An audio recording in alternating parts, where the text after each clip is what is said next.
अस्सलामुअलैकुम जी। जनाब 1924 Prince Louis Victor de Broglie French physicist थे। उन्होंने सोचा कि अगर इलेक्ट्रोमैग्नेटिक रेडिएशन जिसे हम वेव कह रहे हैं या वेव समझते रहे हैं, अगर उसकी पार्टिकल नेचर हो सकती है तो जिसे हम पार्टिकल समझते रहे हैं क्या उसकी वेव नेचर नहीं हो सकती। इस हाइपोथेसिस की बुनियाद इस सोच से पड़ी। तो हम डिस्कस करने जा रहे हैं आज वेव नेचर ऑफ पार्टिकल्स, जिसे डी ब्रोगली हाइपोथेसिस भी कहा जाता है।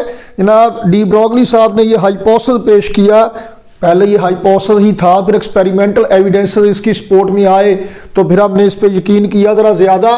तो जनाब उन्होंने कहा कि अगर पार्टिकल की वेव नेचर है तो फिर उसकी वेवलेंथ भी होगी। अगर पार्टिकल वेव के तौर पे बिहेव करता है तो उसकी वेवलेंथ होगी, और उसकी वेवलेंथ कैसे मालूम की जाएगी। इससे पहले हम फोटोन का मोमेंटम ऑब्जर्व कर चुके हैं, P = h/λ, और हमने कहा कि फोटोन का मोमेंटम उसकी वेवलेंथ के साथ एसोसिएटेड है। हर मूविंग ऑब्जेक्ट का मोमेंटम होता है। पार्टिकल अगर मूव करेगा तो उसका मोमेंटम है, और वेव भी मूवमेंट के साथ ही एसोसिएटेड है, रेस्ट हालत में तो वो भी नहीं हो सकती। तो जब कोई भी पार्टिकल मूव करेगा डी ब्रोगली हाइपोथेसिस के मुताबिक उसकी वेवलेंथ यहां से ऑब्जर्व की जाएगी, λ = h/p। जनाब ये वेवलेंथ है उस पार्टिकल की जो मूव कर रहा है, जिसकी वेव नेचर है, जो वेव के तौर पे बिहेव कर रहा है। तो λ = h/mv। हर वो पार्टिकल जो मूव करेगा तो वो वेव की तरह बिहेव करेगा। अगर वो रेस्ट हालत में होगा तो फिर वो वेव की तरह बिहेव नहीं करेगा, फिर उसकी वेवलेंथ ऑब्जर्वेबल नहीं होगी। यानी हर मूविंग ऑब्जेक्ट की वेवलेंथ ऑब्जर्वेबल होगी। इस वेव को, जो पार्टिकल की वेव नेचर है, जो पार्टिकल वेव के तौर पे बिहेव करता है, ये जो वेव्स की टाइप है इन्हें डी ब्रोगली वेव्स या मैटर वेव्स भी कहा जाता है। फर्स्ट ईयर में 8वें चैप्टर में वेव्स को डिफाइन करते हुए, उसकी टाइप्स को डिफाइन करते हुए हमने 3 तरह की वेव डिफाइन की थी। टाइप्स में कौन कौन सी?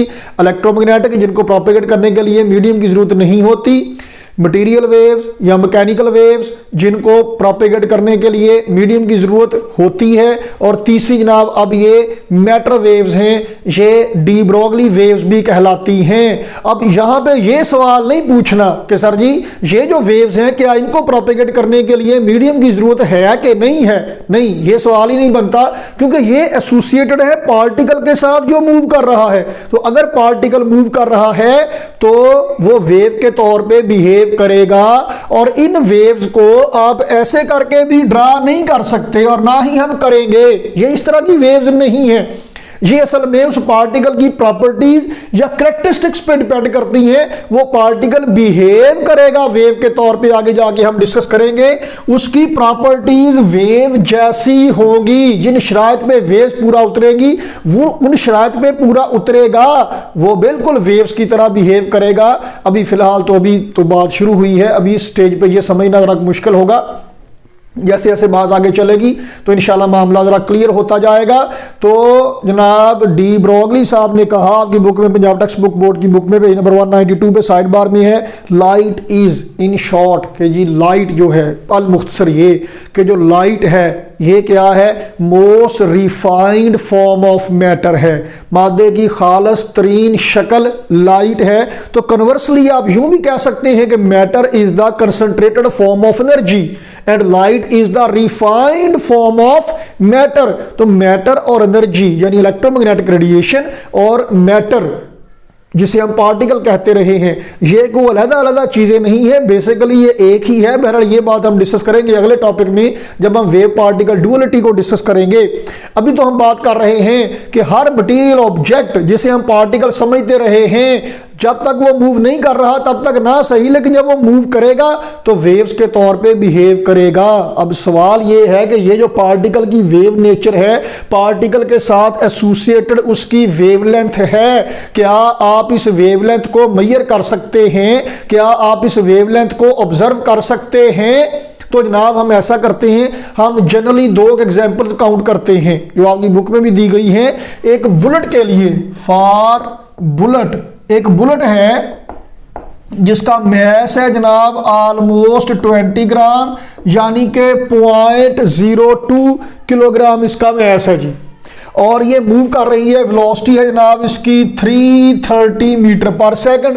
तो ये बुलेट राइफल से फायर की गई है, गन से फायर की गई है। इसकी वेवलेंथ होगी कितनी, H/mv 6.63 into 10⁻³ divided by mess है 0.03 और वेलोसिटी है जी 330। तो इसकी वेवलेंथ बनेगी जनाब, मोटी मोटी काटा वादा थू था, 1 इंटू 10⁻34 मीटर इसकी वेवलेंथ बनेगी।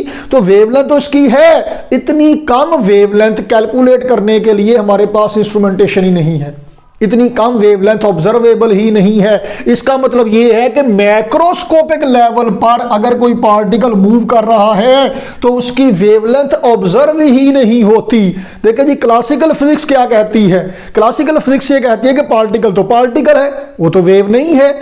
तो मॉडर्न फिजिक्स कहती है कि वो वेव है, लेकिन वो वेव की तरह बिहेव करता है, मॉडर्न फिजिक्स ये कहती है। लेकिन आप देखें, मैक्रोस्कोपिक पार्टिकल जब मूव करेगा, मैक्रोस्कोपिक लेवल पर कोई भी ऑब्जेक्ट जब मूव करेगा तो उसकी वेवलेंथ इतनी कम है कि वो ऑब्जर्वेबल ही नहीं। इसका मतलब है कि वो वेव के तौर पे डिटेक्ट होता ही नहीं। इसका मतलब ये है कि चाहे आप modern theory, D Broglie theory apply कर लीजिए, चाहे कोई क्लासिकल कंसेप्ट अप्लाई कर लीजिए, मैक्रोस्कोपिक लेवल पर क्लासिकल फिजिक्स के रिजल्ट्स ही निकलेंगे। मतलब मैक्रोस्कोपिक लेवल पर क्लासिकल और मॉडर्न फिजिक्स के रिजल्ट सेम हैं, यही कोरेस्पोंडेंस प्रिंसिपल है। तो अब हम इलेक्ट्रॉन के लिए माइक्रोस्कोपिक लेवल पे चेक करते हैं जी। इलेक्ट्रॉन की वेवलेंथ मेजर करते हैं, lambda is equal to H/mv 6.63 into 10⁻³ divided by mass of electron कितना है, rest mass 9.1 into 10⁻31 into typical velocity electron की जनाब आमतौर पे जो ऑर्बिटल वेलोसिटी हुआ करती है उस रेंज में 1 इंटू 10⁸ मीटर 1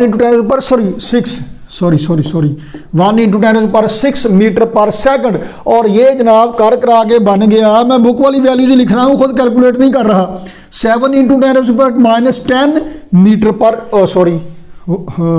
मीटर। लो जी, तो इलेक्ट्रॉन की वेवलेंथ इस रेंज में है और ये एक्सरेज की वेवलेंथ है। एक्सरेज की वेवलेंथ भी इजीली ऑब्जर्वेबल है, डिटेक्टेबल है, और इलेक्ट्रॉन की वेवलेंथ भी ऑब्जर्वेबल है यानी कि डिटेक्टेबल है। तो इसका मतलब ये हुआ कि माइक्रोस्कोपिक लेवल पर पार्टिकल की वेवलेंथ, अभी तो डी ब्रोगली थ्योरी के मुताबिक हमने कैलकुलेशन की है तो हमें रेंज का जरा अंदाजा हुआ है, अभी एक्सपेरिमेंटल प्रूफ भी हमने डिस्कस करना है इसके लिए। तो ये तो ऑब्जर्वेबल है, इसका मतलब है कि माइक्रोस्कोपिक लेवल पर पार्टिकल की वेवलेंथ ऑब्जर्वेबल है। तो माइक्रोस्कोपिक लेवल पर पार्टिकल वेव के तौर पे रिजल्ट देता है, वेव के तौर पे ऑब्जर्व होता है। तो इसका मतलब ये है कि माइक्रोस्कोपिक लेवल पर मॉडर्न फिजिक्स के मुताबिक कैलकुलेशन की जाए, ये जो सन 1900 के बाद का एरा जो दौर है ना, ये मॉडर्न फिजिक्स का दौर है। इसी दौर में ज्यादातर ये जो नई लॉजिक्स, नई थ्योरी सामने आई हैं, तो इस दौर की आप कोई थ्योरी अप्लाई करके देखिए, कोई फॉर्मूला अप्लाई करके देखिए, ये मॉडर्न फिजिक्स का होगा। तो माइक्रोस्कोपिक लेवल पर जनाब आप जो रिजल्ट्स कैलकुलेट करते हैं, जो रिजल्ट फाइंड आउट करते हैं, वो क्लासिकल मैकेनिक्स से, क्लासिकल फिजिक्स से डिफरेंट है। तो क्लासिकल फिजिक्स कहती है कि पार्टिकल है, मॉडर्न फिजिक्स कहती है नहीं, वो वेव है। तो अब कोरेस्पोंडेंस प्रिंसिपल भी यही कहता है कि मैक्रोस्कोपिक लेवल पर रिजल्ट टैली करते हैं, माइक्रोस्कोपिक लेवल पर मॉडर्न फिजिक्स के मुताबिक रिजल्ट सही आते हैं, क्लासिकल फिजिक्स के मुताबिक सही नहीं आते। अभी हम एक और एक्सपेरिमेंट से भी इस बात को प्रूव करने जा रहे हैं। तो बहरहाल आप यहां तक इन एग्जांपल से ये देखिए कि माइक्रोस्कोपिक लेवल पे पार्टिकल की वेव नेचर ऑब्जर्वेबल है, जबकि मैक्रोस्कोपिक लेवल पे ये ऑब्जर्वेबल नहीं है। अब पार्टिकल की वेव नेचर को प्रूव करने के लिए डी ब्रोगली का तो ये हाइपोथेसिस रहा, बाद में जब ये प्रूव हो गया तो फिर जनाब नोबेल प्राइज मिला डी ब्रोगली को इस हाइपोथेसिस पे पार्टिकल की वेव नेचर बयान करने पर, और इसी की वेरिफिकेशन करने पर डेविसन साहब को जनाब नोबेल प्राइज मिला। डेविसन ने जीपी थॉमसन के साथ ये नोबेल प्राइज शेयर किया था।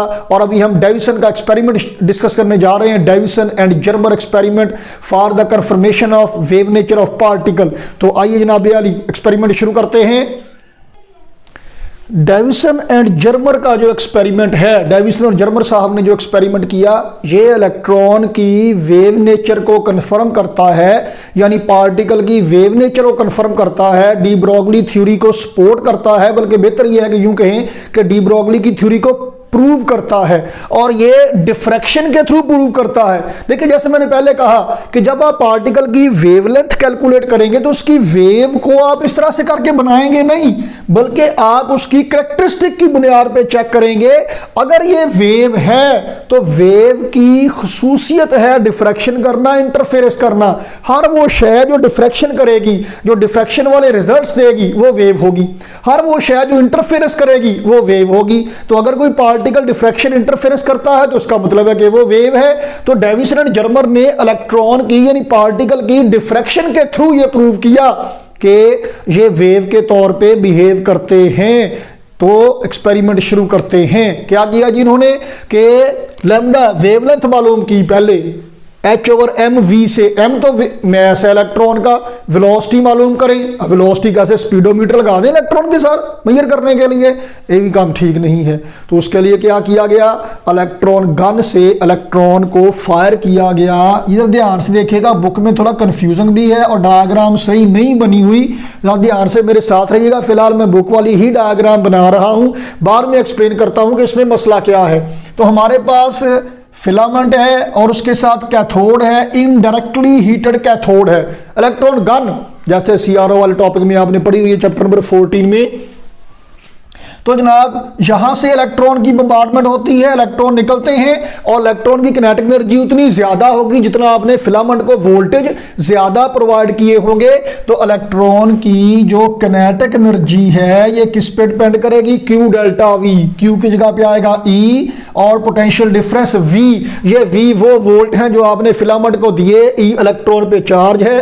तो kinetic energy of electron is equal to E V, यानी कि kinetic energy 1/2 mv² is equal to E V. Kindly इस बात का ध्यान रखना है कि स्मॉल वी वेलोसिटी के लिए और कैपिटल वी पोटेंशियल डिफरेंस के लिए है। पोटेंशियल डिफरेंस जितना ज्यादा आप अप्लाई करेंगे फिलामेंट को, इलेक्ट्रॉन की निकलने वाले इलेक्ट्रॉन्स की किनेटिक एनर्जी उतनी ही ज्यादा होगी। कहते एक दफा ना एक कौवा था, सियाना कौवा, वो पानी पीने वाला, अपने बच्चे को उड़ना सिखा रहा था। वो बच्चा बेचारा हौली हौली उड़ रहा था, कभी डोल रहा था, उड़ना उसे कहीं आता नहीं था, कभी ऐसे ऐसे कभी ऐसे कन्नी खा रहा था। वो पास से उसने देखा कि हवाई जहाज गुजरा, बड़ी तेजी से शू करके। बच्चे ने पूछा अपने पापा कौवे से कि पापा जी ये कौन सा परिंदा है जो इतनी तेजी से उड़ रहा है। कौवा चूंकि सियाना था उसने बच्चे को जवाब दिया कि बेटा ये तेरी पूंछ नूं अग लगी होवे तू इदू भी तेज जावे।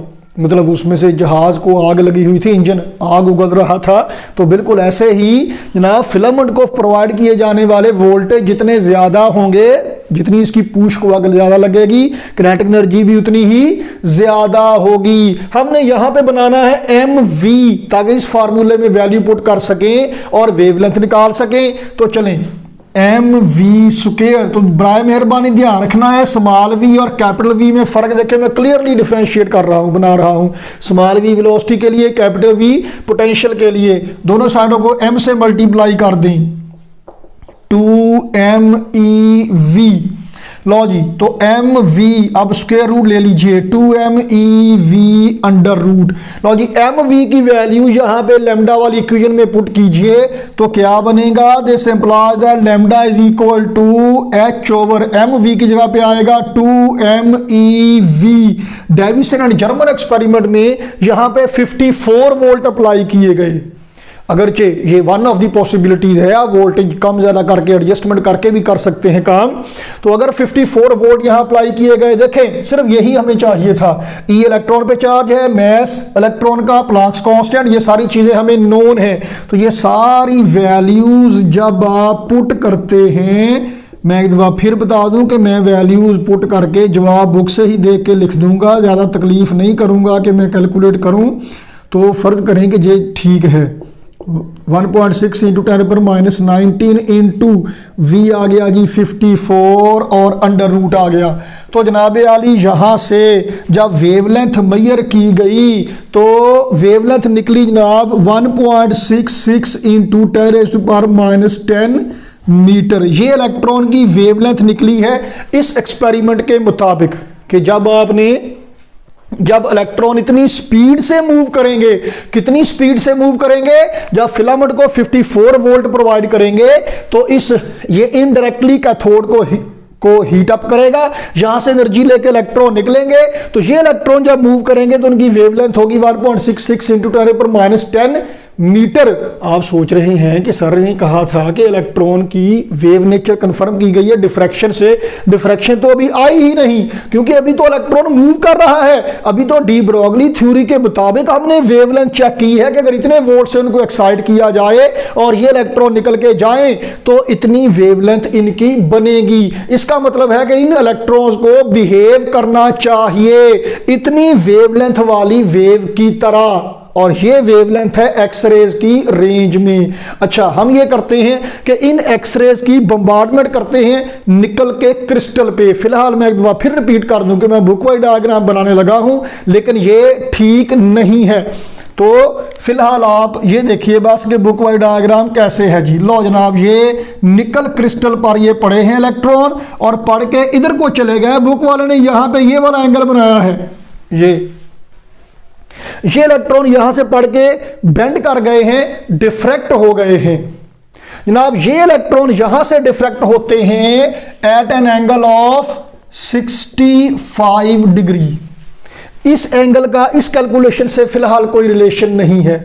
अच्छा, हमने डी ब्रोगली हाइपोथेसिस के मुताबिक कैलकुलेट किया तो इन इलेक्ट्रॉन्स की वेवलेंथ इतनी बनी, और ये एक्सपेरिमेंटल एविडेंस है कि ये इतने एंगल पे डेविएट हो गए हैं। ठीक है, अब हम एक काम करते हैं। हमने फर्स्ट ईयर में 9 चैप्टर में diffraction of X-rays by crystals को डिस्कस किया हुआ है। एक्सरेज की वेवलेंथ इस रेंज में है। इसी निकल के क्रिस्टल पे अब हम क्या करते हैं, एक्सरेज की बम्बार्डमेंट करते हैं और वेवलेंथ एक्सरेज की हम बिल्कुल उतनी रखते हैं जितनी इतने पोटेंशियल से एक्साइट होने वाले इलेक्ट्रॉन की वेवलेंथ बनी थी। यही वेवलेंथ रखते हैं 1.66 × 10⁻⁻10 मीटर। और जनाब यार, निकल में जो इंटरप्लेन स्पेसिंग है, डी की वैल्यू है निकल के लिए, वो है जनाब 0.91 × 10⁻10 मीटर। डिफ्रैक्शन में इंटरप्लेन स्पेसिंग यानी स्लिट सेपरेशन वेव की वेवलेंथ के साथ कंपेरेबल होना चाहिए।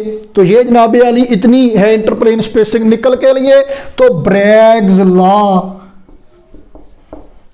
क्या है, 2d sin theta = m lambda. अब सूरत हाल ये है जनाब आली कि ये है ब्रैग्स लॉ।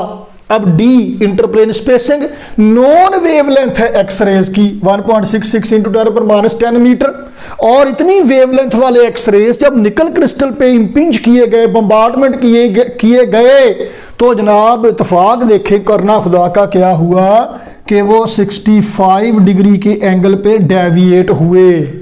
अब ये जो एंगल है जनाब कैसे निकला है, ये डिफ्रैक्शन के नतीजे में निकला है। इसका मतलब है कि इतनी वेवलेंथ वाले एक्सरेज जितने एंगल पे डेविएट हुए, अगर आप इलेक्ट्रॉन्स को इतनी स्पीड से, इतने मोमेंटम से थ्रो करें कि उनकी wavelength according to de Broglie theory, according to de Broglie hypothesis, उन इलेक्ट्रॉन्स की वेवलेंथ इतनी हो तो वो भी बिल्कुल इतनी वेवलेंथ वाले एक्सरेज की तरह बिहेव करेंगे और वो भी उतनी एंगल पर ही डिफ्रैक्ट करेंगे। इसका मतलब है कि इलेक्ट्रॉन भी डिफ्रैक्शन कर रहे हैं। तो अगर इलेक्ट्रॉन डिफ्रैक्शन कर रहे हैं, इसका मतलब है कि इलेक्ट्रॉन कौन हुए, वेव। हम कहते हैं ना कि वो खोते इंसान बनो, इसका मतलब ये नहीं है कि वो इंसान जो है वो बिल्कुल खोता ही है, उसकी पूंछ आ गई, वो नीचू नीचू कर रहा है, उससे कान निकल आए हैं। उसकी हरकतों की बुनियाद पे कहा जाता है, उसकी हरकतें मैच कर रही हैं। वैसे मैं ज़ाती तौर पे खोते को इस तरह से नापसंद नहीं करता। टेक्निकली खोता सबसे बेहतर जानवर है बहुत सारे जानवरों से, शेर और फला से। क्यों? कंसिस्टेंट, मेहनती और सर झुका के अपने काम से काम रखने वाला है। दुनिया के बखेड़े में नहीं पड़ता, लेने देने में नहीं आता, चुगलियाँ नहीं करता, दूसरे का हक नहीं मारता। तो technically he is a nice जानवर। बहरहाल तो बाकी जो दुनिया की रवायत है उसके मुताबिक तो अलग बात है। बहरहाल हम ये बात कर रहे थे, हमारी बात और तरफ को चली गई। तो हम क्या बात कर रहे थे कि इतनी वेवलेंथ के एक्सरेज जितने एंगल पे डिफ्रैक्ट करेंगे, जितनी एंगल पे डेविएट होंगे, इलेक्ट्रॉन भी बिल्कुल वैसा ही बिहेव करेंगे। इसका मतलब है यहाँ पे इलेक्ट्रॉन भी डिफ्रैक्शन कर रहे हैं और डिफ्रैक्शन है प्योरली वेव फिनोमेनन। इसका मतलब ये हुआ कि इलेक्ट्रॉन भी वेव की तरह बिहेव कर रहे हैं, तो इलेक्ट्रॉन वेव हैं, तो पार्टिकल की वेव नेचर इस एक्सपेरिमेंट से प्रूव हो गई डिफ्रैक्शन के थ्रू। अच्छा, अब आइए उस बात पे कि मैंने जो कहा था कि बुक में डायग्राम गलत है। ब्रैग्स लॉ में जो एंगल थीटा है ये एंगल ग्लासिंग एंगल है, और ये ग्लासिंग एंगल नहीं है, ये रिफ्लेक्टेड एंगल है। अगर आपने ये डायग्राम, ये डेविसन एंड जर्मर की एक्सपेरिमेंटल सेटअप यही है, नो डाउट। बुक में साइड पे लिखा हुआ है, साइड बार पे, कि ये डेविसन एंड जर्मर का एक्सपेरिमेंटल सेटअप है, बिल्कुल यही है। लेकिन इसके साथ जो कैलकुलेशन है वो ये ब्रैग्स लॉ वाली नहीं बनती, ये फिर बनती है ग्रेटिंग इक्वेशन वाली। ये डिफ्रैक्शन होती है ग्रेटिंग वाली। आप इक्वेशन लगाएंगे d sin theta is equal to m lambda लगाएंगे, 2d sin theta is equal to m lambda नहीं लगाएंगे। आपकी बुक वाले ने क्या किया हुआ, कैलकुलेशन ये ठीक है, डायग्राम भी ठीक है, लेकिन ये कैलकुलेशन इस डायग्राम के लिए नहीं है। इसके लिए d sin theta is equal to m lambda है, तो अगर आपने इस डायग्राम के मुताबिक करना है फिर उसके मुताबिक करें, प्रूव वो भी हो जाएगा। लेकिन अगर इसके मुताबिक करना है फिर डायग्राम और आएगी। लेकिन बीइंग अ स्टूडेंट आपने क्या करना है, ये तो कंफर्म यही करना है, बुक में लिखा हुआ मार्किंग इस हिसाब से होना है। तो कोशिश करेंगे बना दें, कोई नहीं, काटा वादा थू था, ज्यादा कुत्ती चिक्के में पढ़ने की जरूरत नहीं है। तो टेक्निकली होना ये चाहिए कि ये अगर निकल क्रिस्टल है तो फिर इसमें यहां से एक्सरेज आ रहे हैं, इधर को जा रहे हैं, तो ग्लासिंग एंगल ये वाला बनेगा।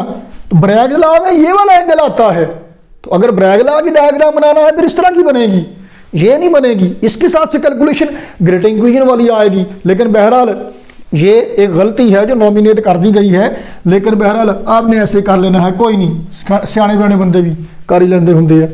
तो बहरहाल इन शॉर्ट बात ये है, तो इन शॉर्ट बात ये है कि जनाब इलेक्ट्रॉन डिफ्रैक्शन कर रहे हैं, वो डिफ्रैक्शन वाले रिजल्ट्स देते हैं तो वो वेव हैं। तो अगर वो डिफ्रैक्शन वाले रिजल्ट देते हैं तो वो वेव हैं, डिफ्रैक्शन वाले रिजल्ट नहीं देंगे तो फिर वो वेव नहीं है। बिल्कुल इसी तरह से जनाब G P Thomson, George Paget Thomson, उन्होंने जनाब इलेक्ट्रॉन की वेव नेचर को कंफर्म किया through the experiment of interference. उन्होंने क्या किया जी, इलेक्ट्रॉन की बम्बार्डमेंट की और डबल स्लिट से गुजारा, Young's double slit experiment perform किया इलेक्ट्रॉन की मदद से लाइट की बजाय।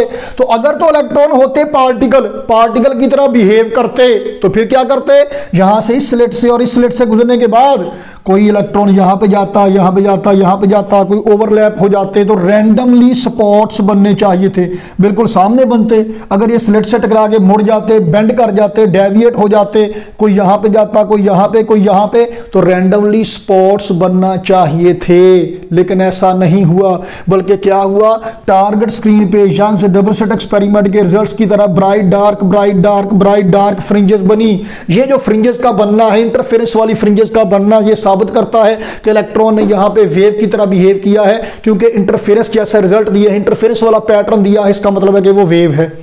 तो जीपी थॉमसन ने, जनाब जॉर्ज पैकट थॉमसन ने ये प्रूव किया इंटरफेरेंस के एक्सपेरिमेंट से, डबल स्लिट एक्सपेरिमेंट से, कि इलेक्ट्रॉन वेव है। ये डेविसन और जीपी थॉमसन ने नोबेल प्राइज शेयर किया था डी ब्रॉगली हाइपोथेसिस को प्रूव करने का 1937 में। मजे की बात यह है कि जीपी थॉमसन को नोबेल प्राइज मिला इलेक्ट्रॉन की वेव नेचर कंफर्म करने पर, और उसके वालिद साहब जे थॉमसन को नोबेल प्राइज मिला था इलेक्ट्रॉन की पार्टिकल नेचर कंफर्म करने पर by the experiment of E/m charge to mass ratio वाले एक्सपेरिमेंट से। पार्टिकल नेचर कंफर्म होती है इलेक्ट्रॉन की, तो वाले साहब को उसी इलेक्ट्रॉन की पार्टिकल नेचर कंफर्म करने पर, और बेटा जी को उसी पार्टिकल की वेव नेचर कंफर्म करने पर नोबेल प्राइज मिला, बिल्कुल अपोजिट मामले पर है। ये भी बड़ी इंटरेस्टिंग स्टोरी है फिजिक्स में हमारे। तो जनाब पार्टिकल की वेव नेचर कंफर्म हो गई, वेव की पार्टिकल नेचर कंफर्म हो गई। तो जब वेव की पार्टिकल नेचर कंफर्म हो गई, पार्टिकल की वेव नेचर कंफर्म हो गई, तो वो क्या कहते हैं, दोस्त दोस्त ना रहा, प्यार प्यार ना रहा, जिंदगी हमें तेरा एतबार ना रहा।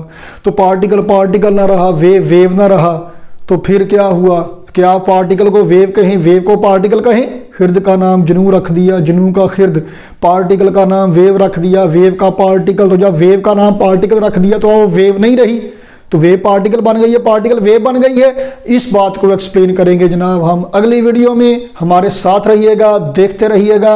मिलते हैं अगली वीडियो में, तब तक के लिए जनाब आली, अल्लाह हाफिज़।